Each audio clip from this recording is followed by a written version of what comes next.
হযরত ঈসা রুহুল্লাহর কোনো বাবা ছিল না। মারিয়াম ছিলেন বাইতুল আকসার খাদেমা। হযরত জাকারিয়া আলাইহিস সালাম ছিলেন ওই মসজিদের ইমাম।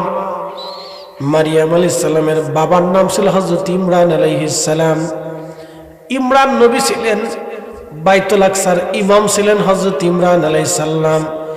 ইমরানের বিবির নাম ছিল হযরত হান্না আলাইহাস সালাম।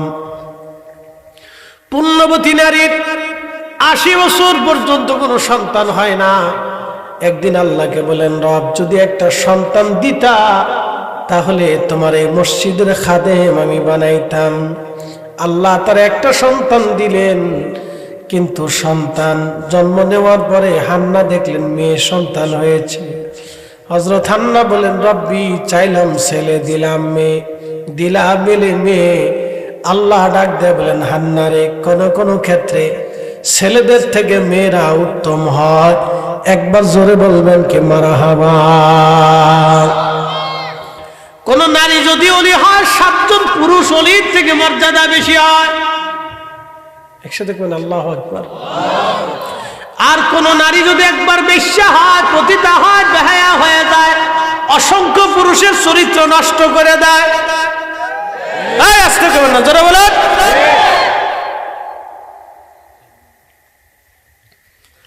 কোন নারী যদি বেহায়া হয়, অসংখ্য পুরুষের চরিত্র নষ্ট করে ওই নারী। কোন নারী যদি ওলি হয়, ৭ জন ওলির থেকে সম্মান আল্লাহ বাড়ায়। ৭ জন ওলি থেকে তার সম্মান আল্লাহ বাড়ায় কোন নারী যদি ওলি হয়। এই জন্য নারী যদি নারীর মতো হয়, নারীর সম্মান অনেক বেশি। হযরত হান্না সন্তানটাকে কোলে করে নিয়ে গেলেন বাইতুল আকসায়। নিয়ে যে বলেন, ও বাইতুল্লাহর ইমামরা, আমার স্বামী এই মসজিদের খতিব ছিলেন, ইমাম ছিলেন, তিনি ইন্তেকাল করেছেন। মারিয়াম যখন গর্ভে মার পেটে, তখন হযরত ইমরান ইন্তেকাল করলেন।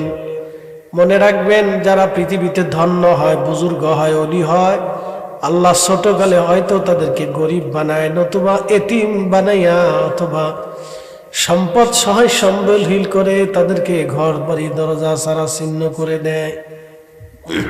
মনে রেখে এতিম বানায়, বাড়িঘর থেকে অনেক দূরে নিয়ে চলে যায়। হযরতে মারিয়াম এতিম হয়ে গেলেন।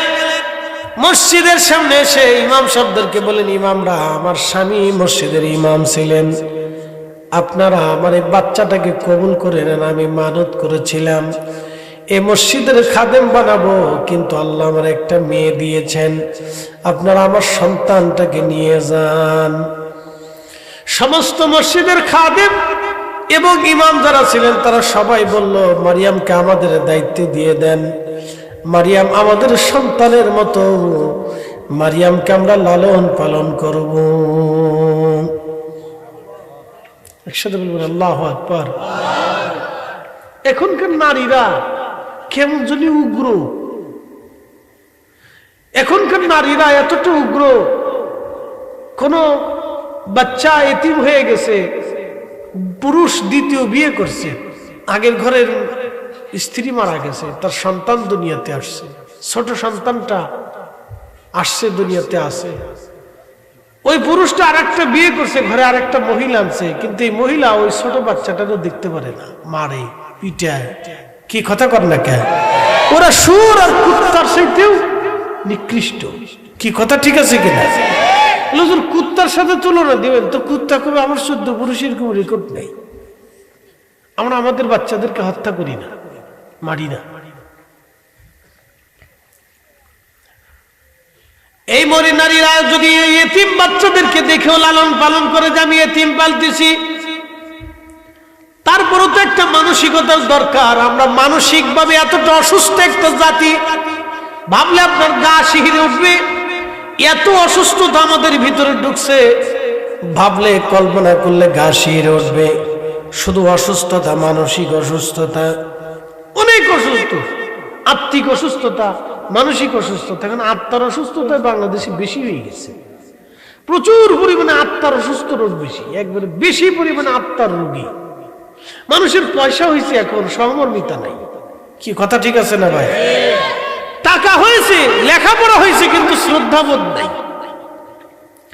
টাকা হয়েছে, লেখাপড়া অনেক হয়েছে, কিন্তু আদব নাই।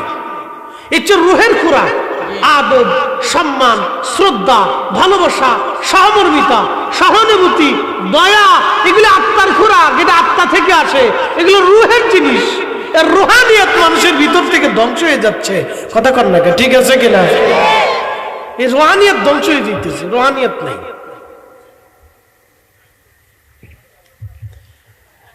মুসলমান ভালো করে শোনায়, আমেন। হযরত মারিয়ামের জন্য সবাই বলে আমাদের কাছে দিয়ে দেন, আমরা লালন পালন করব। চিন্তা করতে পারছেন? আপনি যদি একটা বাচ্চা কোলে করে এসে বলেন যে বিবিরে একটা বাচ্চা পাইছি রাস্তায়, তুমি এটা লালন পালন করো, বউ কবে যে সর্বনাশ করে ফেলছো তুমি, আমি সংসারে থাকবোই না। কোথার থেকে আনছো দিয়েছো তুমি? কার বাচ্চা?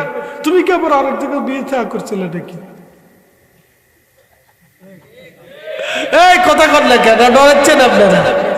দেখবেন যে আপনার জীবনটারে তুলে ধরে করে ফেলবে, পাগল করে ছাড়বে আপনার। এমন পাগল বানাবে যে কাপড় চোপড় খুলে এসে ল্যাংটা দৌড়াইতে হইব। এটা আমরা দেশের বেটি মানুষ কত অসুস্থ। বলছি রুহানিয়ত নাই, রুহের শক্তি ধ্বংস হয়ে গেছে, কিচ্ছু নেই।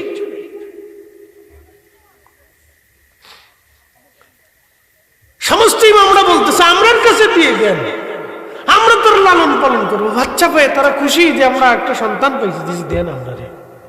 সবাই প্রতিযোগিতা করতেছে, সবাই বলতেছে দিতেই হবে আমরা। হযরত জাকারিয়া আলাইহিস সালাম বলতেছেন আমি তো তার আপন খালু, বাবার মতো, আপনি আমার বাচ্চাটা দিয়ে দেন, আমার অধিকার বেশি, আমি ওরে লালন পালন করবো আমার সন্তানের মতো, দিয়ে দেন। সবাই বদানুবাদ করতেছে, সবাই কারাকারি করতেছে। আল্লাহ ডাক দিয়ে বললেন জাকারিয়া তুমি এক কাজ করো, তোমরা যেই কলম দিয়ে তাওরাত লেখো, তখন তার ছাপা মেশিন ছিল না, ছিল নি? তখন তো ছাপা মেশিন ছিল না, হাতে লিখতে হইতো। তো হাতে লিখে লিখে তোমরা যে তৌরাত কিতাব লিখেলে, তৌরাত লিখে লিখে হাতে লিখে লিখে ছাপাও। তো সবাই মিলে যে বাইতুল আকসায় বসে বসে তৌরাতের কিতাব লেখো। তো তোমরা এক কাজ করো, যে কিতাব কলম দিয়ে তৌরাত লিখো, ওই কলম তোমরা নদীর মধ্যে ছেড়ে দাও। তো তৌরাত লেখার যে কলম ছিল এটা লোহা দিয়ে বানানো ছিল, বুঝছেন? লোহার তৈরি করা। তো লোহা কি পানিতে ভাসেনি? কথা কর না কেন? না বুঝেন? লোহা কি পানিতে ভাসে? ভাসে তো না। আপনাদেরকে বলছি না, আমরা যে জগৎ, যেটা দুনিয়া দিয়ে দেখি, এই দেখার পরে আর একটা জগৎ আছে। এই জগতের খোঁজ আমাদের কাছে নাই। আল্লাহ ডাক দিলেন জাকারিয়া রে, তোমরা যে লোহার কলম দিয়ে তৌরাত শরীফ লেখো, ওই কলম তোমরা নদীর মধ্যে ছেড়ে দাও। যার কলম ভাসতে ভাসতে উজানে আসবে, তার কাছে আমি আল্লাহ মরিয়মের দায়িত্ব দিয়ে দিব। জোরে বলা যাবে কি মারহাবা? আচ্ছা, কলম, লোহার কলম ভাসেনি? ভাসে না। তারপরে উজানের দিকে আসতে থাকবে। এটা আর একটা জগৎ বাইরে। আমরা যে চোখ দিয়ে দুনিয়া দেখি, এই দেখার বাহিরে যে আরো কত কিছু আছে। ইয়া রাব্বি, আপনি দেখলে আশ্চর্য হবেন। এই জন্য আল্লাহ বলছেন বান্দা, তোমাদের সবার হাতে যদি কলম দিয়ে দেওয়া হয়, পৃথিবীর সব গাছ যদি কলম বানাও, পৃথিবীর সমস্ত পানি যদি কালি বানাও, আর তোমরা সমস্ত মানব জাতি গোষ্ঠী যদি আমার কালাম, আমার কুদরত, আমার নিয়ামত তোমরা লিখতে থাকো, তো কালিও শেষ হবে, কলমও শেষ হবে, জিন্দেগিও শেষ হবে, কিন্তু আমার নিয়ামত গুনে গুনে তোমরা শেষ করতে পারবে না। একসাথে বলবেন আল্লাহু আকবার। না হয় আর একটু জোরে বলেন আল্লাহু আকবার। তাহলে সেজদা হবে কার? না, জোরে বলেন সেজদা হবে কার? আইন মানলো কার? বিধান মেনে চললো কার? আল্লাহর আইন মেনে, বিধান মেনে, আল্লাহকে সেজদা দিয়ে আল্লাহকে খুশি করার জন্য নবীর তরিকার জীবন বাস্তবায়ন করাটাই আমাদের বুদ্ধিমানের কাজ। কথা ঠিক আছে কিনা? মনে রাখি, কোনদিনও গুনে গুনে শেষ করতে পারবেন না। আপনি যে মাটির নিচে উপরে বসে আছেন, এই মাটির নিচে কত রহস্য লুকানো আছে আপনি জানেন না। বিজ্ঞান কয়টা আর খুঁজে পেয়েছে? বিজ্ঞানের কি একবারে সব দিক দিয়ে চোখ আছে নাকি? হ্যাঁ, বিজ্ঞান কি সর্বসর্বা নাকি? বিজ্ঞান কি সবকিছুর হিসাব কষে দিতে পারছে নাকি? বিজ্ঞানের গবেষণার ভিতর যা আসছে এর ভিতর সীমাবদ্ধ, এর বাইরে সে কিছু পারে না। সে যেটা নিয়ে গবেষণা করছে কোনোটা সাকসেস হয়েছে, কোনোটা সাকসেস হয়। তবে বিজ্ঞানীদের শ্রেষ্ঠ আবিষ্কার হলো মানুষ বডির দেহের ওষুধ। মানব শরীরের ওষুধ হচ্ছে শ্রেষ্ঠ আবিষ্কার। যে পারমাণবিক বোমা সুমা বানা, ওটা কোনো আবিষ্কার না, ওটা হলো শতান। ওই বিজ্ঞানীরা ধৈর্য জুতা দিয়ে বাইরে দরকার ছিল, তুই এটা দুনিয়া বানাইছ কে? শতান কোথাকার, কি কথা কর না কেন? ওই বোমা দিয়ে এক একজন হেটামগিরি দেখাচ্ছে। হেটাম যার চার বোমা আছে হেঁটে পৃথিবীর হেটাম দেখাচ্ছে। কথা কই না, আমার কিন্তু আছে, তোর মাইনে দিবে। ওরে শতান কোথাকার। যেই বিজ্ঞানী এটা তৈরি করছে ওর জুতা দিয়ে বাইরে দরকার ছিল। ও পৃথিবীর নিকৃষ্ট জীবের ভিতরে একটা জীব, ওইটা কেন বানাই? কি কথা ঠিক আছে না ভাই? বিজ্ঞানীরা তোরা মেধা আবিষ্কার করবি, তোরা মানুষ বাঁচানোর জন্য, চিকিৎসা ক্ষেত্রে, মানুষের উন্নয়নের জন্য, কৃষি খাতে যা করলে মানুষের জীবন জিন্দিগি, পশু গরু মহিষ হাঁস মুরগি ভেড়া বকরি যে মানুষের জীবের মানুষের জিন্দিগির উপকার হবে, তোরা না তা তৈরি করবি। তোরা এই হাইড্রোজেন নাইট্রোজেন বোমা ক্ষেপণাস্ত্র অ্যাপনাস্ত্র এটা বানাইতে বুঝি কেনা? শতানের শতান কোথাকার। ওরা সৃষ্টির নিকৃষ্ট জীব, সুর আর কুত্তার সাথে নিকৃষ্ট। কথা বলে যারা বলে ওরা মানব জাতির ধ্বংস করার জন্য বোমাগুলি তৈরি করছে। ওরা সুর আর কুত্তার সাথে নিকৃষ্ট। ওরা বিজ্ঞানী করলে ভুল হবে, ওটাও অজ্ঞানী। ওর মেধাও ভালো কাজে ব্যবহার করে নাই, ও ধ্বংসের কাজে ব্যবহার করে থুয়ে গেছে। মনে কিছু নিয়েন না, যাহা বলার তাহা বলছি। ও নিকৃষ্ট, কুকুরের সাথে নিকৃষ্ট। ওর মেধা ও মানব জাতিকে ধ্বংস করার জন্য, সৃষ্টিকে ধ্বংস করার জন্য এই কাজে ব্যবহার করছে। ওর মেধা ও ভালো কাজে ব্যবহার করতে পারত। প্রিয় উপস্থিতি হাজিরিন, ভালো করে শুনে যাবেন। মানুষের জীবনের শ্রেষ্ঠ আবিষ্কার হলো মানব বডির চিকিৎসা ওষুধ। কোথায় কোন রোগ হলো ওই রোগ নিরূপণ করে ওষুধ তৈরি করা, ওষুধ প্রয়োগ করা, এটা মানব জীবনের শ্রেষ্ঠ আবিষ্কার। ও চাঁদে চলে গেল। আচ্ছা চাঁদে যে কি হবে? আচ্ছা আমার কন্ত ওই যে বেটা চাঁদে যাচ্ছে, কদিন পর পর 9 বছর ওটা চাঁদে যায়, এটা সূর্যে যায়, এটা মঙ্গল গ্রহ যায়, ওটা যায় কি হবে? আমার বুঝান তো, এটা মানুষের কোনো আবিষ্কার না। এটা আবিষ্কার দিয়ে পৃথিবীর কোনো মানুষের উপকার হয় নাই। হয়েছে? হয় নাই। তুই একটা হয়েছে স্যাটেলাইট উৎক্ষেপণ করছে, এটা দিয়ে কতদূর মানুষের মোবাইল সোবাইল টিপতে পারে। তাও মাঝে মধ্যে শয়তানি এমন সিস্টেম করে যে মানুষের পাগল ছাগল করে বিক্রি বানাই দিচ্ছে। আমার এক মুসল্লি এসে কয় হুজুর দোয়া করেন, ফুল আমার পাগল হয়ে গেছে। বয়স কত? কয় 6-7 বছর। 6-7 বছরের বাচ্চা পাগল কেন হলো? কয় মোবাইল চিপতে পাগল হয়ে গেছে। এই ফোলা পান মোবাইল চিপবি না, কিন্তু বাচ্চা কাচ্চারাতে কোনো মোবাইল দিবেন না। ও শিক্ষিত ফেরে মরে গেলেও দিবেন না। ওরাতে ক্রিকেট দিয়ে দেন, ফুটবল দিয়ে দেন, খেলাধুলা দিয়ে দেন, পুতুল দিয়ে দেন, আরো যত আনুষঙ্গিক খেলার যন্ত্র আছে সব দেন, কিন্তু মোবাইল দিবেন না। হ্যাঁ, কি কথা কর না কেন? একবার ইউনিভার্সিটি যাওয়ার আগ পর্যন্ত কোনো ছেলে মেয়ের হাতে মোবাইল দিবেন না। দিবেন তো শেষ, ওটা খাতেমা বিল শেষ, ওটা খায়ের বলা যাবে না। আর মোবাইলে মেয়ের হাতে দিলে তো কোনো কথাই নেই, ও সেটিং পুটিং এর জিন্দিগি শেষ হয়ে যাবে। না, আমি হাসা কথা বলতেছি, মন খারাপ করার কিছু নেই। যা বলো সেটা ডাইরেক্ট বলতেছি, সাচ্চা কাচ্চা ও সেটিং ফেটিং এর জিন্দিগি শেষ। আপনি ঘুমার থেকে নামে এক হাতের নিচে বলে চেটিং মেটতেছি। ওরা কয় ঠিক, হেরা বিজয় বিরাট সাধু পুরোহিত, কিচ্ছু বুঝে না।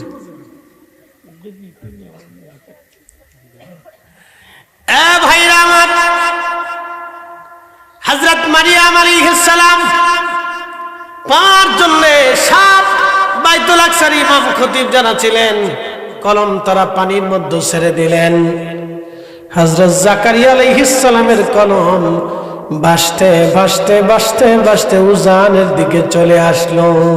আল্লাহর পরীক্ষায় জাকারিয়া পাস, যান আপনার হাতে মরিয়মের দায়িত্ব দিয়ে দেওয়া হলো। ছোট্টকাল থেকে হযরত মারিয়াম আলাইহিস সালাম ছোট থেকে তিনি বাইতুল আকসার খেদমত করতে লাগলেন। ঝাড়া পোছা দেন, মোছা টোছা দেন, পরিষ্কার পরিচ্ছন্ন করেন। যখন তিনি যৌবনে পদার্পণ হলেন, তখন হযরত জাকারিয়া তার জন্য আলাদা মেহরাব করে দিলেন, আলাদা ঘর নির্মাণ করে দিলেন, বাসস্থান আলাদা করে দিলেন, এবং তার পবিত্রতা পর্দার জন্য হযরত জাকারিয়া আলাইহিস সালাম নিরাপত্তার জন্য তিনি বাহির থেকে মাঝে মধ্যে তালা মেরে চলে যাইতেন, যেন কোনো বখাটে, কোনো বেয়াদব, কোনো ছেলে হযরত মারিয়ামকে উত্ত্যক্ত করতে না পারে। আবার হযরত জাকারিয়া আসলে তার আপন খালু নিরাপত্তার দায়িত্ব নিতেন। জাকারিয়া নামাজ পড়ার পরে, মানুষ চলে যাওয়ার পরে হযরত মারিয়াম আল্লাহর ঘর পরিষ্কার পরিচ্ছন্ন করে আবার চলে আসতেন। মানুষেরা হযরতে মারিয়ামের জন্য খাবার দিয়ে যাইতো। মাঝে মধ্যে আল্লাহর আসমান থেকে মারিয়ামের জন্য খাবার আসতো। একবার জোরে বলা যাবে কে মারহাবা। একদিন হযরত জাকারিয়া মারিয়ামের হুজরা শরীফের ভিতরে ঢুকে দেখলেন অমৌসুমী ফল, যখন এখন তো আমের সিজন না, কাঁঠালের সিজন না, কিন্তু যায় দেখতেছে কারি কারি আম, কারি কারি কাঁঠাল। জিজ্ঞেস করলেন মারিয়াম, এখন তো খেজুরের মৌসুম না, কিন্তু তাজা তাজা খেজুর, আঙ্গুরের মৌসুম না, তুমি আঙ্গুর কোথা থেকে পেলা? তাজা তাজা এত সুন্দর সুন্দর আঙ্গুর।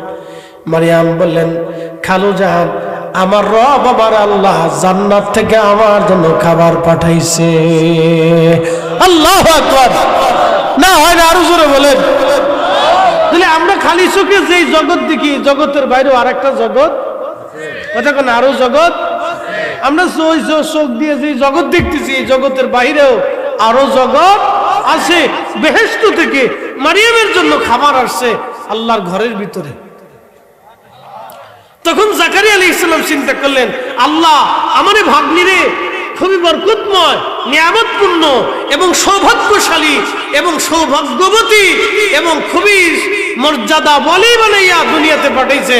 আমারে ভাগ্নিটা, আমারে কন্যাটা অনেক মর্যাদার অধিকারী, সম্মানের অধিকারী। তখনই তিনি হাত বাড়ায় বলেন, রাব্বি, কতটা বছর হয়েছে তুমি আমার সন্তান দিলে না, আল্লাহ তুমি আমার একটা সন্তান দাও। তখন আল্লাহ ডাক দিয়ে বলতেছে, জাকারিয়া, তোমারে আজকে দোয়া কবুল করলাম। দেখেন, এত বছর দোয়া করছে একজন নবী, কবুল হয় না। আজকে নিয়ামত প্রাপ্ত বান্দার কাছে দাঁড়াইয়া, বান্দির কাছে দাঁড়াইয়া যখন দোয়া করলেন, আল্লাহ সাথে সাথে জাকারিয়া রে, তোমার আজকে দোয়া কবুল করে নিলাম, যাও তোমার একটা সন্তানের সুসংবাদ দিলাম, এর নাম রাখবা ইয়াহইয়া।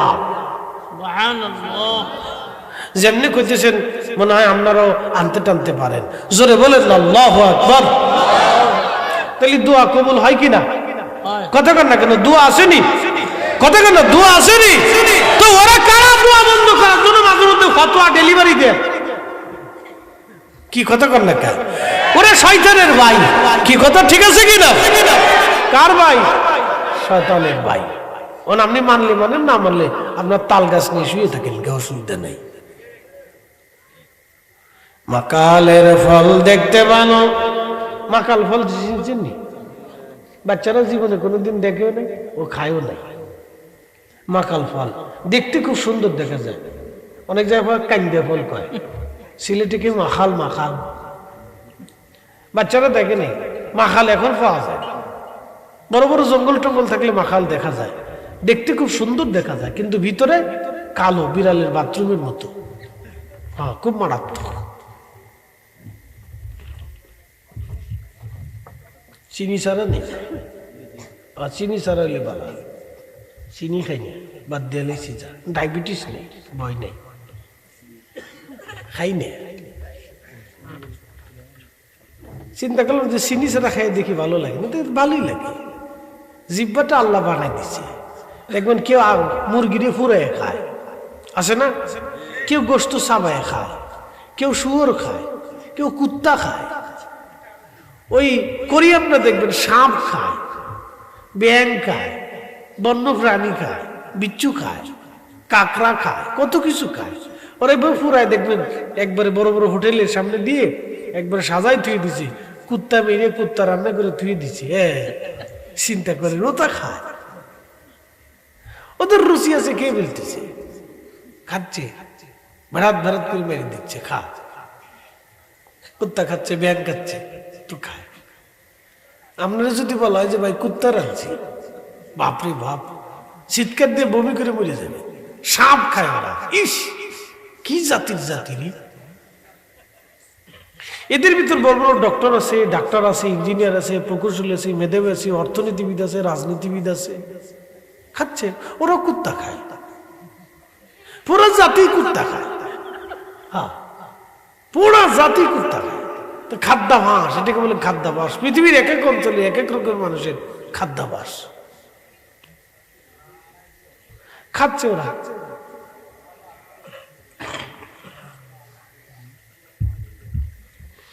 প্রিয় উপস্থিতি হাজিরিন, হযরত মারিয়াম আলাইহিস সালাতু ওয়াস সালাম ওই ঘরের ভিতরে থাকেন বহুদিন। হঠাৎ করে একদিন মারিয়াম আলাইহিস সালাম হুজরা মুবারকের ভিতর থেকে অন্দর মহলের দরজা, মেন যে ওনার মানে বেডরুম, এই বেডরুম থেকে উনি ওনার আঙ্গিনায় আসবেন। এখন দেখতেছে ওনার সদর দরজার সামনে একজন সুদর্শন যুবক দাঁড়িয়ে আছে। হযরত মারিয়াম ভয় পেয়ে গেলেন, যুবককে তুমি আমার ঘরের মধ্যে তুমি আসছো, সাবধান, আমার কাছে আসবা না। পৃথিবীতে কোনো পুরুষ কোনোদিন আমার শরীর স্পর্শ পর্যন্ত করে নাই, আমাকে সাধারণ কোনো মানুষ দেখে নাই, তুমি কেন আমার ঘরের মধ্যে ঢুকছো? সুদর্শন পুরুষ ডাক দিয়ে বলল, মারিয়াম ভয় পাবেন না, আমি কোনো মানুষ না, আমি রুহুল কুদুস জিবরাইল আলাইহিস সালাতু ওয়াস সালাম, আমি আপনার কাছে এসেছি। একবার জোরে বলেন আল্লাহু আকবার। নূরের তৈরি ফেরেশতা যুবকের আকৃতি নিয়া মানুষের বেশে হযরতে মারিয়ামের সামনে দাঁড়ায় গেলেন। মারিয়াম ডাক দিলেন, রুহুল কুদুস জিবরাইল, কি জন্য আপনি আমার কাছে আসছেন? বলে আল্লাহ পাঠিয়েছে। বলে রব্বুল আলামিন কেন আপনাকে আমার কাছে পাঠালেন? বলে একটা পবিত্র সন্তান দেওয়ার জন্য আসি, পবিত্র সন্তান। মারহাবা, আরো জোরে, আরো জোরে, বুঝাইছি, জোরে বলে, জোরে। কি সন্তান? পবিত্র। জোরে বলেন, কি সন্তান? আরো জোরে বলেন। ঈসা রূহুল্লাহ যদি পবিত্র হয় তাহলে আমাদের নবী কি? পবিত্র, পাক। জোরে বলেন, আমাদের নবী কি? একসাথে বলেন। না না, মাসলা বুঝাইতেছি, জবাব দেন। জোরে বলেন, কি? পাক। আমাদের নবী কি? পাক। জোরে বলেন, নবী কি? নবী কি? নবী কি? নবী যদি পাক হয় তো রাসূলের আব্বা মানে কাফের কয় কারা? আমাদের দেশে বুকে হাত দিয়ে নামাজ পড়ে ওরা কে নবীর আব্বা আম্মা কাফের ছিল, জাহান্নামে। বাইরে জুতা দিয়ে বাইরে এলেও হকা দেয়। যদি 3 বেলা জুতা দিয়ে বাইরে, সেরা জুতা দিয়েও বাইরে, তাও হকা দেয়। জুতা দিয়ে বাইরে এলেও হকা দেয়, সেরা জুতা দিয়ে পিটিলেও হকা দেয় না। ওরা মুসলমান কয় কেনা? শতান কোথাকার? আল্লাহ বলছেন, ইন্নামাল মুশরিকুনা নাজাসুন। কুফরির কারণে প্রত্যেকটা ব্যক্তি যারা কুফরি করে তারা নাপাক থাকে। যত সময় তারা কুফরি করে তত সময় তাদের শরীর নাপাক হয়ে থাকে, অপবিত্র থাকে। কুফরির কারণে শরীর নাপাক হয়ে যায়। কি করে একজন শ্রেষ্ঠতম নবী মা প্রতিমার সামনে, পাথরের সামনে, সূর্যের সামনে মাথা নত করে পড়ে থাকবে? বলেন তো কি জন্য থাকবে? সেই মায়ের মাধ্যম দিয়ে রাসূলকে দুনিয়াতে আনবে। আল্লাহর কি অভাব পড়ে গেছে? শতান কি কথা বলতেছে? রাসূলের আব্বা আম্মা মুশরিক ছিল, কাফের ছিল, তারা জাহান্নামে চলে গেছে।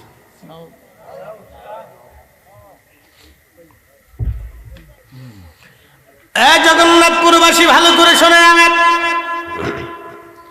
জিবরিল ডাকতে বলেন, পবিত্র সন্তান দেওয়ার জন্য আসছি। মারিয়াম আলাইহিস সালাম বললেন, বলো তো, দুনিয়ার কোন পুরুষ আমার সাথে বিয়ে বসে নাই, সন্তান কি করে হবে? দুনিয়ার কোন বেগানা পুরুষ আমাকে দেখেও নাই কোনোদিন, সন্তান কি করে হবে? দুনিয়ার কোন পুরুষ আমার শরীরে কখনো স্পর্শ পর্যন্ত করে নাই, সন্তান কি করে হবে আমার? জিবরিল বললেন, কুন ফায়াকুন, রব শুধু বলবেন হয়ে যাও, হয়ে যাবে। মারিয়াম আপনি হাঁ করেন। তিনি হাঁ করলেন। জিবরাইল আলাইহিস সালাম দূর থেকে ফু মারলেন। ওই ফুয়ের মাধ্যমে হযরতে ঈসা রূহুল্লাহ, তার পবিত্র রূহু মার পেটের মধ্যে চলে আসলেন। একবার আওয়াজ তুলে বলা যাবে কি আল্লাহু আকবার? না না, চিৎকার করে বলেন আল্লাহু আকবার। তাহলে কি বুঝলেন? আমরা চোখ দিয়ে যে জগৎ দেখি, জগৎ ছাড়াও আরো জগৎ। চোখ দিয়ে যে জগৎ দেখি, সে জগৎ ছাড়া আরো জগৎ আছে। মার রেহেম ছাড়া, বাবার শরীরে নির্গত নির্যাস ছাড়া কোন নারী গর্ভবতী হতে পারে না। আল্লাহ ওয়াজ করছেন, সুম্মা জাআলা নাসলাহু মিন সুলালাতিন মিন মাইন মাহিন।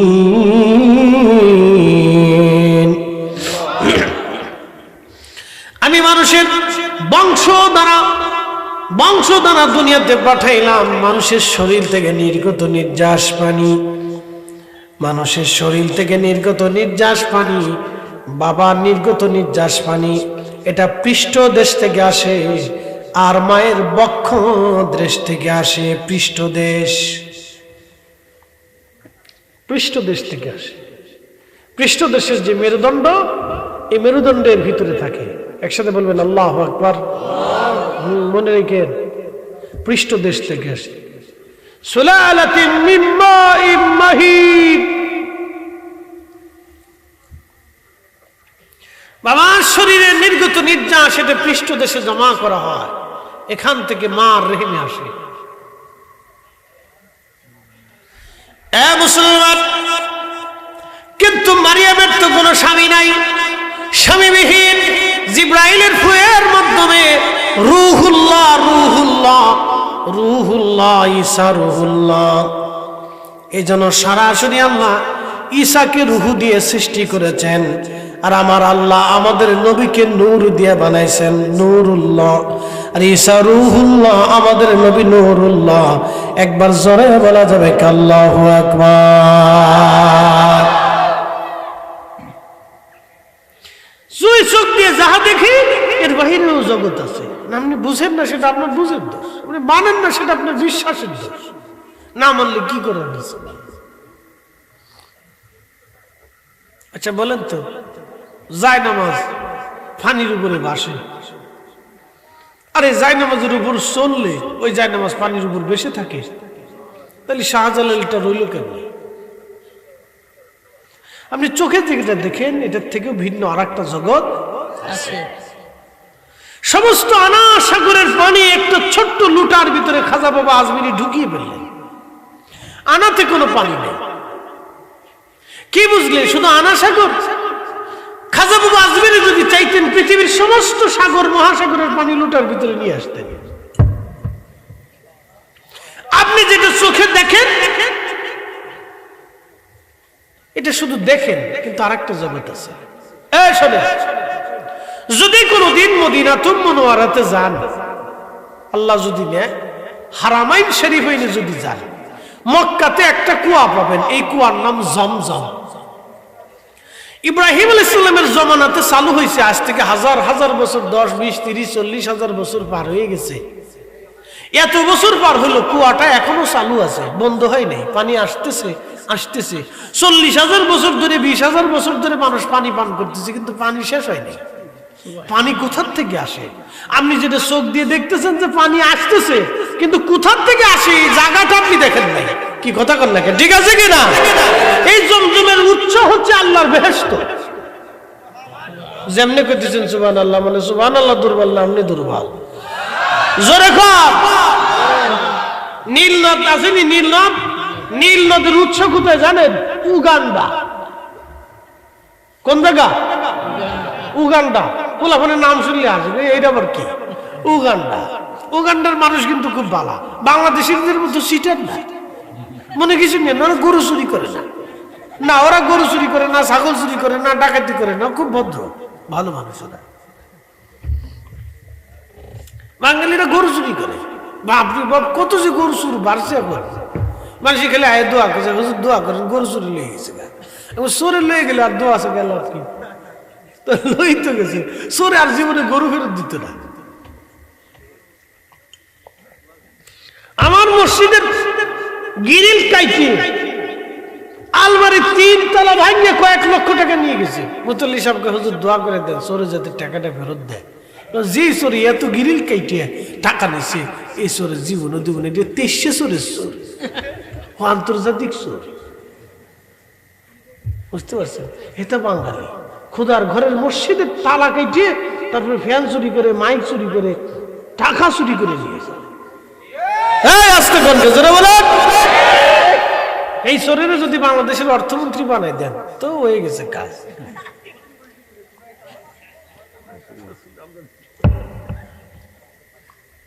ভালো করে শুনে যান, উগান্ডা এই নীল নদীর উৎস, ফোরাত নদীর উৎস কোথায় জানেননি?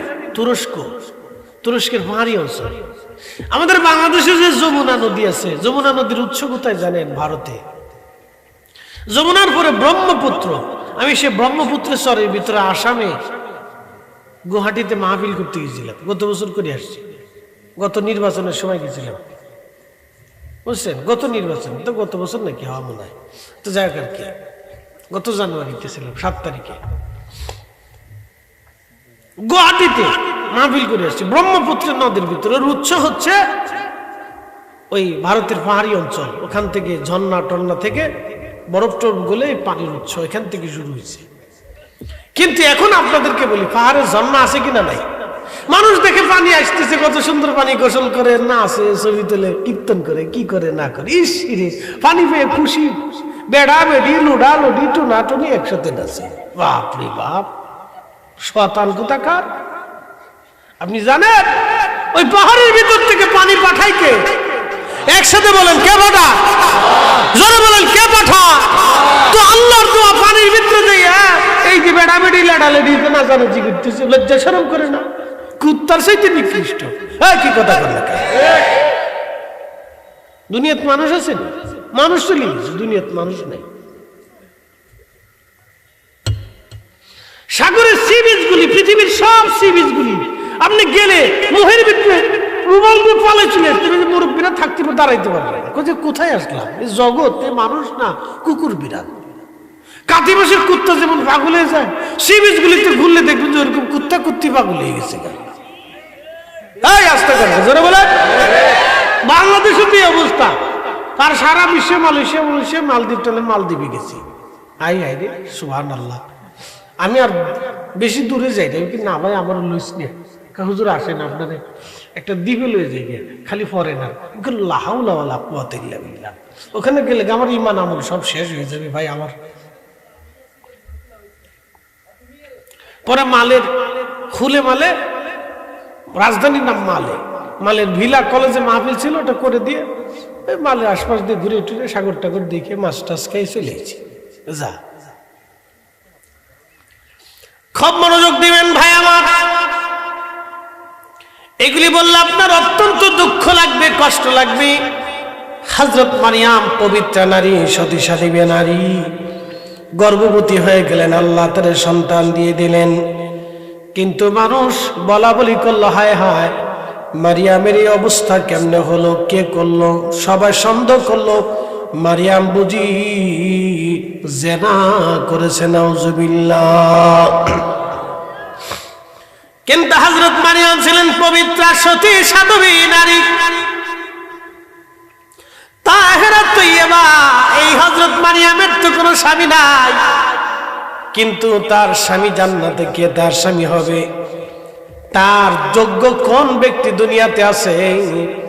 আল্লাহ রাসূল ডাক দেয়া বলেন, খাদিজা রে তোমার জন্য একটা সুসংবাদ আছে। বলে হুজুর কি? জান্নাতে তোমার সতীন হবে হযরত মারিয়াম আলাইহিস সালাম। আল্লাহ জান্নাতে মারিয়ামকে আমার সাথে বিয়ে পড়ায় দিবে। একবার জোরে বলা যাবে কি আল্লাহু আকবার? তাহেরা তাইয়্যিবা, আম্মাজান খাদিজাও তাহেরা তাইয়্যিবা। আম্মাজান খাদিজা তাহেরা তাইয়্যিবা, হযরত মারিয়াম তাহেরা তাইয়্যিবা, হযরত মারিয়াম তাহেরা তাইয়্যিবা। সতী সাধবী পবিত্রা নারী ছিলেন হযরত মারিয়াম ঈসা রুহুল্লাহর মা। আর আম্মাজান খাদিজাতুল কুবরা ছিলেন তাহেরা তয়্যবা নারীর পেট থেকে আল্লাহ আরেকটা নারীর জন্ম দিলেন, তার নাম ফাতিমাতুজ জাহরা সাইয়্যিদাতুন নিসাই আহলিল জান্নাহ। এই ফাতেমার গর্ভে আল্লাহ তিনটা সন্তান দিলেন, একটা সন্তানের নাম হাসান, আর একটা সন্তান হুসাইন, আর একটা সন্তানের নাম মুহসিন রাদিয়াল্লাহু তাআলা আজমাইন। মুহসিন রাদিয়াল্লাহু আনহু মারা গেলেন, ইন্তেকাল করলেন ছোট্টকালে। বেঁচে রইলেন হাসান আর হুসাইন। এই হাসান হুসাইন দুইজনের নসলে আল্লাহ আহলে বাইতে রাসূল কিয়ামত পর্যন্ত টিকিয়ে রাখবেন।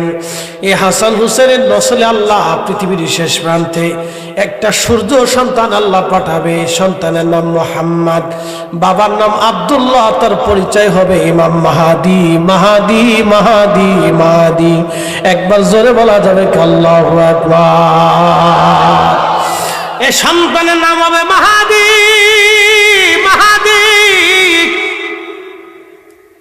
তার প্রকৃত নাম হলো মুহাম্মদ, কিন্তু পরিচয় মাহাদি। এক রাতে রব্বুল আলামিন তার কলবের ভিতরে সমস্ত এলেম, সমস্ত বিদ্যা আল্লাহ ঢুকিয়ে দিবেন এক রাতে। এক রাতের ভিতরে ইমাম মাহাদির কলবের ভিতরে আল্লাহ সমস্ত এলেম এবং সমস্ত বিদ্যা আল্লাহ ঢুকিয়ে দিবেন। মাহাদি, ইমাম মাহাদি। জগন্নাথপুরবাসী ভালো করে শুনে যাবেন ভাই আমার। আল্লাহ নবীজি ডাক দিয়ে বলেন, আমি দেখলাম ঈসা রুহুল্লাহ নামাজ পড়তেছে। ইনি চতুর্থ আসমানে ছিলেন। চতুর্থ আসমান থেকে আল্লাহ তারে দুনিয়াতে বাইতুল আকসায় মেরাজের রাত্রিবেলা পাঠাইলেন। এই জন্য মেরাজটাকে সাধারণ কোনো বিষয় মনে করিলেন না। অনেকে বলে মেরাজ এটা সাধারণ বিষয়, এটা নিয়ে আলোচনার কিছু নাই।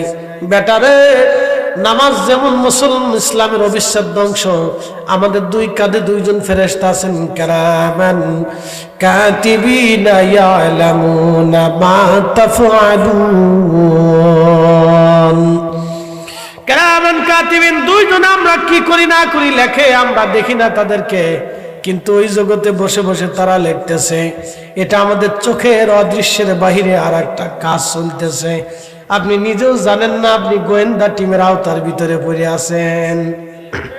আমার আল্লাহ আপনার পিছনে গোয়েন্দা লাগায় রাখছে। একসাথে কোন আল্লাহু আকবার। কি লাগায় রাখছে? আল্লাহ গোয়েন্দা লাগায় রাখছে। দুইজন আল্লাহ বসায় রাখছে, কিরামান কাতিবিনা ইয়ালামুনা মা তাফআলুন। সবার চোখ ফাঁকি দিতে পারবেন, কিরামান কাতিবিনের চোখ ফাঁকি দিতে পারবেন না। আপনার প্রত্যেক নিঃশ্বাসে নিঃশ্বাসে তারা লিখে রাখতেছে। আপনার কোন নিঃশ্বাসটা কোন কাজে ব্যবহার হয় ওটাও আল্লাহর কিরামান কাতিবিন লিখে রাখতেছে। আপনি চুরি করার সময় বান্দার নিঃশ্বাস ছাড়ে কি ছাড়ে না? কি কথা কর না, কে ছাড়ে না? চুরি করার সময় তো নিঃশ্বাস ছাড়ে। তো ওই কয়টা নিঃশ্বাস চুরি করার সময় ছাড়ছে ওটাও লিখে রাখছে, যে এই কয়টা নিঃশ্বাস এটা চুরি করার সময় ছাড়ছিল, ওটাও লিখে রাখছে। প্রত্যেক সেকেন্ড সেকেন্ড লিখে রাখতেছে। ফালানোর কোনো রাস্তা নাই, বগিযোগীর কোনো সিস্টেম নেই। বাঙালিরা শুধু ফাঁক ফোকর তালাশ করে, পৃথিবীর যেখানে যায় সেইখানে ফাঁক ফোকর খুঁজে, কোনো ফাঁক ফোকর সিস্টেম আছে কিনা। সারা দুনিয়ার মানুষই এরা সিস্টেম শিখেছে। মালয়েশিয়া গেছে, ওখানকার পুলিশেরও সিস্টেম শিখে দিচ্ছে, তোরা এইভাবে লয়ে যা। বুঝছেন, পৃথিবীর সব দেশে বাঙালিরা ফাঁক ফোকর শিখেছে। মনে কিছু নেই, দুঃখের কথাটা বললাম। এই জন্য আমাদের পাসপোর্টের কোনো ভ্যালুই নেই। পৃথিবীর কোন দেশে আমাদের পাসপোর্টের কোনো 4 পয়সা মূল্য নেই। ওরা দেখলে চিন্তা করে ঢুকতে দেবো কিনা, পর্যবেক্ষণ করে, লাড়াচাড়া করে, কাগজপত্র দেখে, এমনি চায়, গীতা করে না করে। আবার যদি একটু অপছন্দ হয়, কথার ডাইন বাম দেখলে ভিতরে যাও, হাউসে চলে যাও, ভিতরে নেই। এরপরে আরো কিছু জিজ্ঞাসা করতে, প্রয়োজন করে প্যান্ট ট্যান্ট খুলেও চেকআপ টেকআপ করতে পারে। আর কিছু করার নেই, জ্বালা আছে। এই জন্য আমরা পাসপোর্টের 4 পয়সা মূল্য নেই, দাম নেই, ভ্যালু নেই। আমরা রোহিঙ্গা মনে করি। আমরা যখন রোহিঙ্গাদেরকে রোহিঙ্গা ভাবি, সৌদি আরবের মানুষ আপনাদেরকে রোহিঙ্গা, মিসকিন। কি কথা ঠিক হয়েছে না ভুল করেছে? আমরা দেখে মিসকিন কর। ইসিরি কি দুর্ভাগ্য, আমরা মুসলিম নামাজ পড়নেওয়ালা জাতি, কালমা পড়নেওয়ালা জাতি আর এক কালমা পড়লে আমরা দেখি মিসকিন কর, আমাদের কাজের কারণে, ব্যবহারের কারণে মিসকিন কর।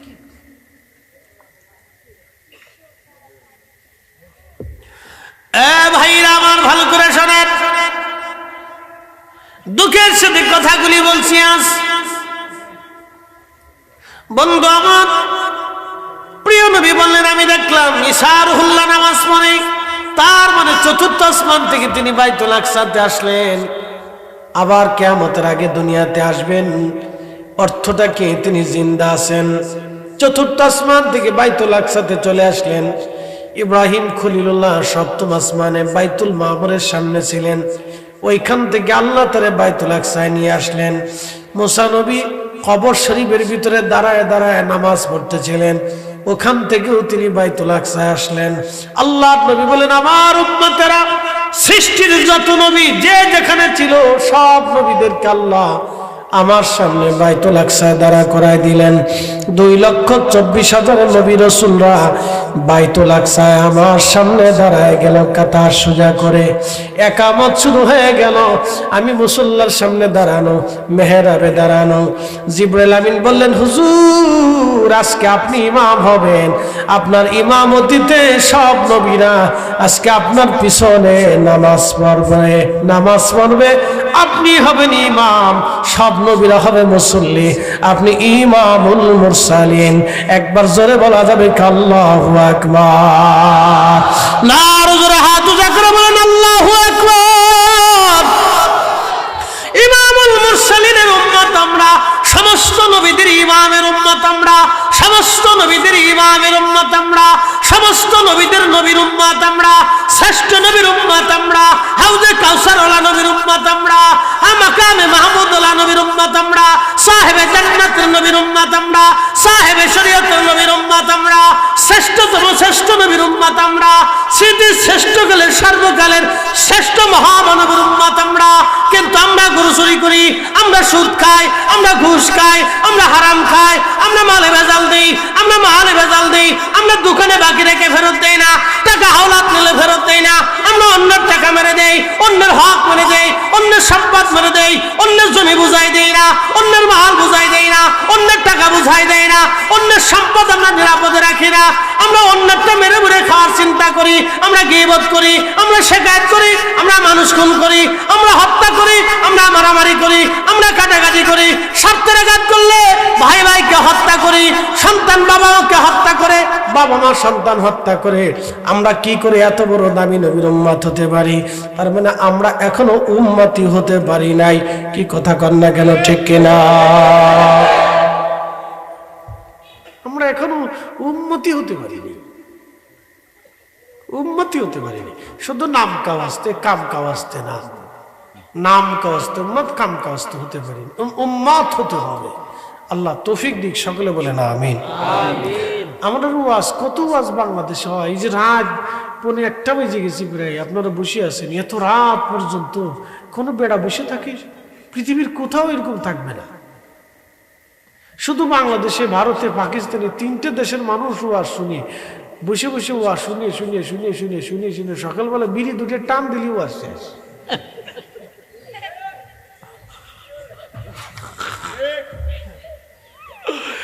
কি কথা খারাপ করছি ভাই? বিড়ির ওয়াজ শুনতেছে, কাইন্দি শেষ করতে, এরপরে যাওয়ার পরেই স্টার জলসা খুলে দিলি ওয়াজ শেষ, আর ওয়াজ মিলে নেই। পরের দিনই স্বামীর সাথে আবার ঝগড়া করতেছে, আগের দিন কিন্তু কাঁদছে, খুব কাছে, না রে জরিনার বাপরে কত কষ্ট দিয়ে লাইছি, আর দিতাম না। আবার ঠিকই যদি ঈদের কাপড় ঠিক মতো নেয় যেত, এতক্ষণ চলে গেছে। আর যদি কেউ এসে কয়, ভাবিও বাইরে দেখছি ওই গ্রামের এক বেডিলে গল্প করতেছে, তোই হয়েছে কাজ, তোই আপনার আগুন লেগে গেছে, তার তুফান। তা আপনার বাঁচতে হলে কত বছর যে এই ভোগ পোহাইতে হবে তার কোনো হিসাব নাই। এত আজ এই দেশে হলো, তারপরও মানুষের পরিবর্তন হয় না। 1 ইঞ্চি জমি রাস্তার জন্য ছাড়তে চায় না, প্রতিবেশীর রাস্তা থেকে বের হইতে দিবে জায়গা দেয় না। আহা, কি দেশে বাস করি ভাই!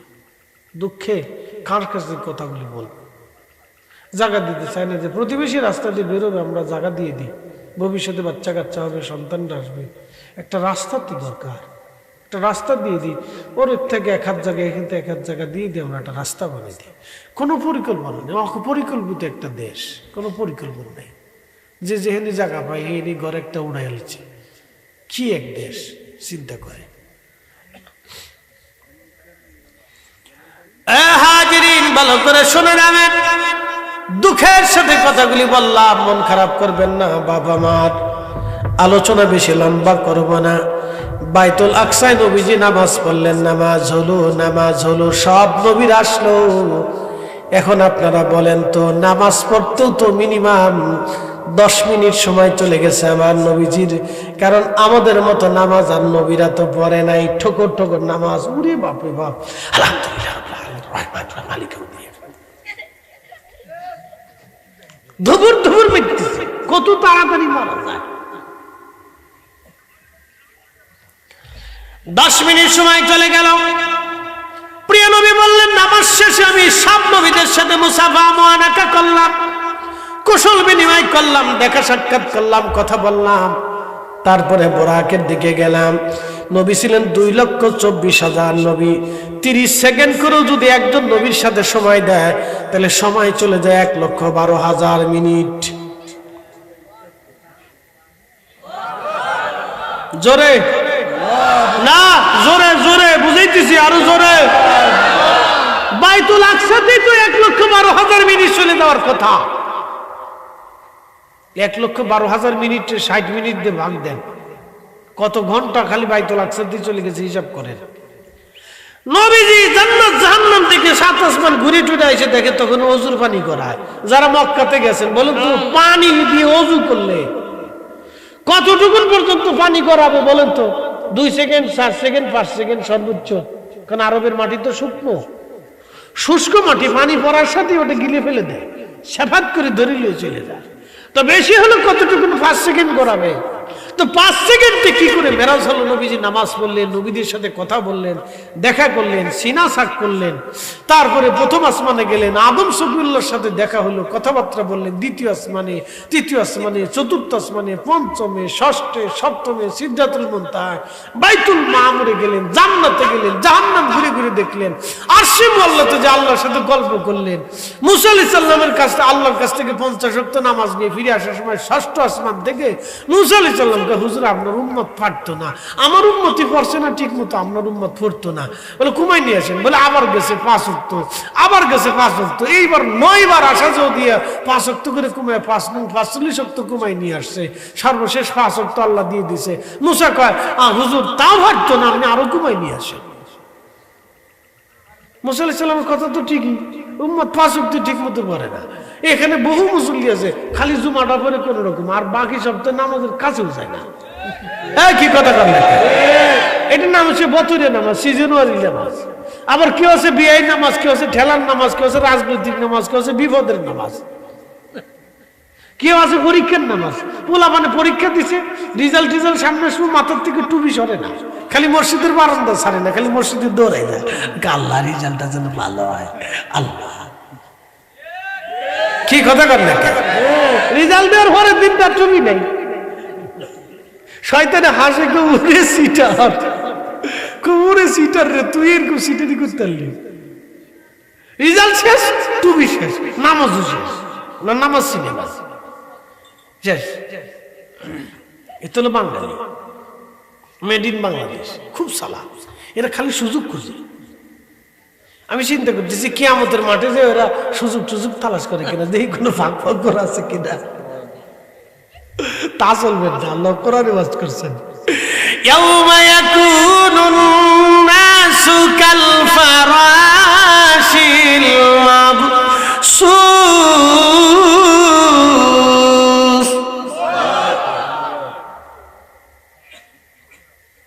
কিয়ামতের ময়দানে ফাঁক ফাঁক করে তো কোনো প্রশ্নই আসে না। আল্লাহ ডাক দিলেন, সেই দিন বিক্ষিপ্ত পতঙ্গের মতো মানুষ দৌড়াবে, পাগল পাড়া হয়ে যাবে, মানুষ পাগল পাড়া হয়ে যাবে। কঠিন, বড় কঠিন হবে সেই দিন। আহা বড় কঠিন হবে সেই দিন। নবীজি বললেন, আমি নামাজ পড়লাম, সবার সাথে মানাকা মুসাফা হলো, তাহলে তখন অজুর পানি কেমনে গড়ায়? বলছিলাম আমরা যে চোখ দিয়ে যে জগৎ দেখি, এই জগৎ ছাড়া আর একটা জগৎ আছে। আচ্ছা বলেন তো, ঘুমাইলে কোন জগতে যান? কেউ? আপনার ঘুম মৃত্যুর জগৎ। ঘুমানোর পরে রূহ আল্লাহ আপনার কাছ থেকে নিয়ে চলে যায়, ইচ্ছা হলে ফেরত দেয়, নাহলে রেখে দেয়। একসাথে কেন আল্লাহু আকবার। ঘুমানোর পরে রূহ নিয়ে চলে যায়। এই জন্য হঠাৎ করে ঘুমন্ত মানুষকে ডাক দিলে দেখবেন সে অসুস্থ ফিল করে, হার্টবিট বেড়ে যায়, শরীর কাঁপতে থাকে, দিশে খুঁজে পায় না কোন দিক দিয়ে তালাশ করবে। এই জন্য ঘুমন্ত মানুষকে ধীরে ধীরে ডাকতে হয়। ঘুমন্ত মানুষকে ধীরে ধীরে ডাকতে হয়। ভাই আমার, খুব মনোযোগ দিবেন। ঘুম তো মৃত্যু তুল্য। আপনি ঘুমানোর পরে আপনার হাত কোথায় চলে যায় আপনি নিজেও জানেন না। এই জন্য আল্লাহ রসুল বললেন, ঘুম থেকে উঠার পরে তোমরা কবজি পর্যন্ত পানি দেওয়া হাত ধৌত করো। কবজি পর্যন্ত হাত তোমরা ধৌত করো। এই মাসলা জীবনেও শোনেন না, আজকে শুনে যান। ঘুম থেকে ওঠার পরে অজু করার আগে কবজি পর্যন্ত হাত পানি দিয়ে ধৌত করে নিতে হয়। আগে ধুয়ে নিবেন, মানে হাত তখন পবিত্রতার থাকে না। কারণ কোথায় যে হাত চলে যায় আপনি নিজেও জানেন না, বুঝতে পারছেন? এই জন্য হিসাব আছে। মুসলমান, আপনি ঘুমিয়েছেন, আরেকটা জগতে আপনি চলে গেলেন, ভিন্ন জগৎ। আল্লাহ আপনাকে অন্য একটা জগতে নিয়ে চলে গেলেন। ও ভাইরা আমার, খুব মনোযোগ দেন। নবীজি বললেন, আমি মেরাজে রওনা দিলাম। তাহলে বুঝেন তো, ওই সময় নবীর মেরাজ হলো। বাকি সৃষ্টিগুলির কি অবস্থা হয়েছিল? বাকি সৃষ্টিগুলিকে আল্লাহ স্টপ করে দিলেন। সাগরের জায়গা সাগর রাখলেন, জমিনের জায়গা জমিন, আসমানের জায়গা আসমান। যে দাঁড়িয়ে ছিল সে দাঁড়িয়ে রইল, যে শুয়ে ছিল শুয়ে রইল, যে বসেছিল বসেই রইল, যে হাঁটতেছিল ওইভাবেই রইল, যে খাইতেছিল ওইভাবেই দাঁড়িয়েছিল বসেছিল। আল্লাহর চারা নাই। তামাম সৃষ্টিটাকে স্টপ করে দিই আল্লাহ তার নবীর মেরাজকে চালু রেখেছিলেন।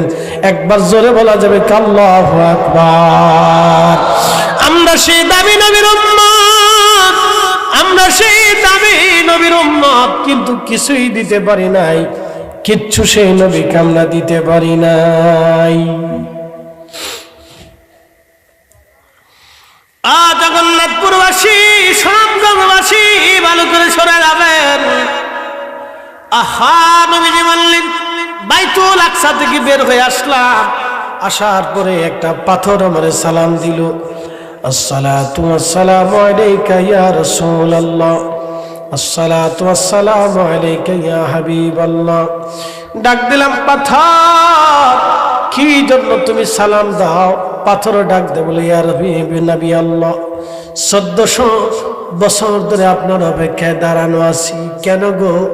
বলে, হুজুর আপনি মসজিদে আসবেন, মেরাজ হবে, সব নবীদের ইমামতিতে আপনি উরুস করবেন, বোরাকের পিঠে চড়ে আপনি যাবেন। হুজুর আমি পাথর, আপনার কদমের ধুলা বালির আশায় আমি পাথর আজ দাঁড়িয়ে আছি, ধুলা বালির আশায়, ধুলা বালির আশায়। নবীজি ধুলা বালির আশায় আমি পাথর দাঁড়ানো। আবেদন মঞ্জুর।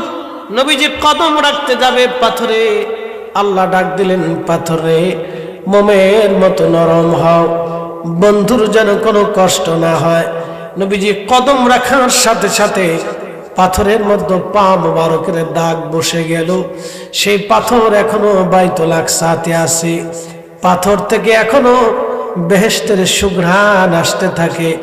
সেই পাথর থেকে এখনো সুঘ্রাণ আসে।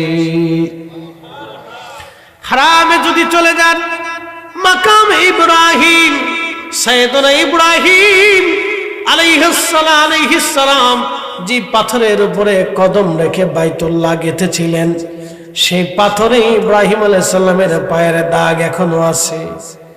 মাকাম ইব্রাহিমে দেখবেন কাবা শরীফের পাশে একটা ছোট্ট কাছের একবারে মেহরাবের মতো সুন্দর করে ডিজাইন করে একটা জায়গা বানিয়ে রাখা হয়েছে। ওই শক্ত মজবুত কাচের ভিতরেই হযরত ইব্রাহিম আলাইহিস সালামের সেই পা মোবারকের ছাপ, সেই পাথর এখনো আছে। হাজার হাজার বছর ধরে পাথর এখনো অক্ষত। আমার নবীজির পায়ের দাগের পাথর এখনো বাইতুল আকসায় অক্ষত, এখনো খুশবু আসে। আতর দেওয়া লাগে না, সুগন্ধি লাগানো লাগে না। আমার নবীজির পা মোবারকের সুগন্ধি এখনো নবীজির কদম মোবারক থেকে, সে পাথর থেকে, বাইতুল আকসা থেকে এখনো আসে। এটাই আমার নবীর মহান মুজিজা। একবার জোরে বলা যাবে কি মারহাবা। ওরে বনের যত পশুগণ ভক্তি করতই দুই চরণ, মেঘমালা ছায়া দিত গায় গো নবীজি, কোন সাধনে পাইব তোমায়, কোন সাধনে পাইব তোমায় গো নবীজি, কাঙ্গালের দেখা দিবানি। একটা জবান বন্ধ থাকবে না, আওয়াজ ছেড়ে জবান তুলে সকলে বলি আল্লাহুম্মা সাল্লি আলা সাইয়্যিদিনা মাওলানা মুহাম্মদ ওয়া আলা আলি সাইয়্যিদিনা। আওয়াজ তুলে জবান খুলে লা ইলাহা, জোরে জোরে লা ইলাহা, ও লা ইলাহা হাসবি রাব্বি জাল্লাল্লাহু মা ফি কলবি গায়রুল্লাহ। নূর মুহাম্মদ বলি, নূর মুহাম্মদ পড়ি লা ইলাহা ইল্লাল্লাহ, লা ইলাহা, ও লা ইলাহা। আওয়াজ তুলে আল্লাহ আল্লাহ আল্লাহ আল্লাহ আল্লাহ আল্লাহ আল্লাহ আল্লাহ আল্লাহ আল্লাহ আল্লাহ আল্লাহ আল্লাহ আল্লাহ আল্লাহ আল্লাহ।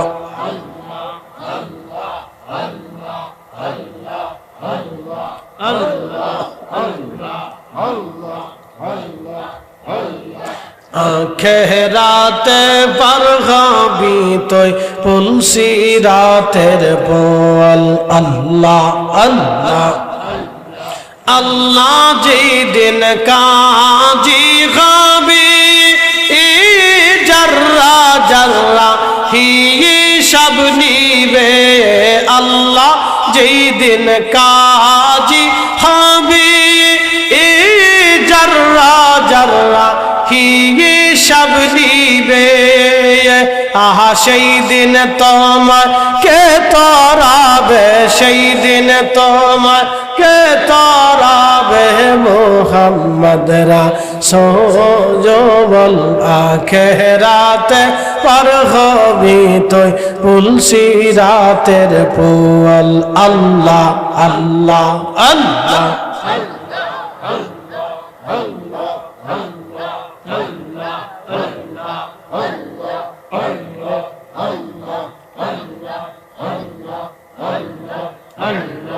লা ইলাহা ইল্লাল্লাহ, লা ইলাহা ইল্লাল্লাহ মুহাম্মদ রাসূল। আখিরাতে পার হবি তুই পুলসি রাতের পোয়াল আল্লাহ আল্লাহ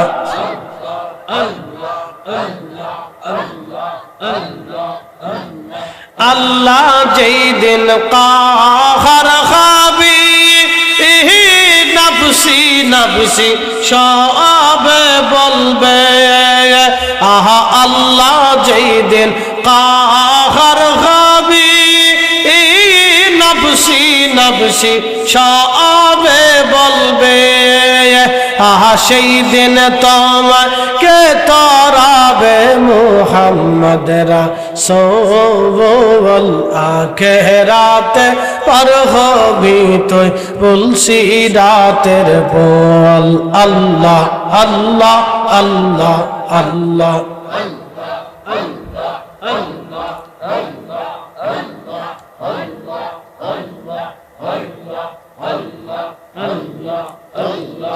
লা ইলাহা ইল্লাল্লাহু মুহাম্মাদুর রাসূলুল্লাহ সাল্লাল্লাহু আলাইহি ওয়াসাল্লাম।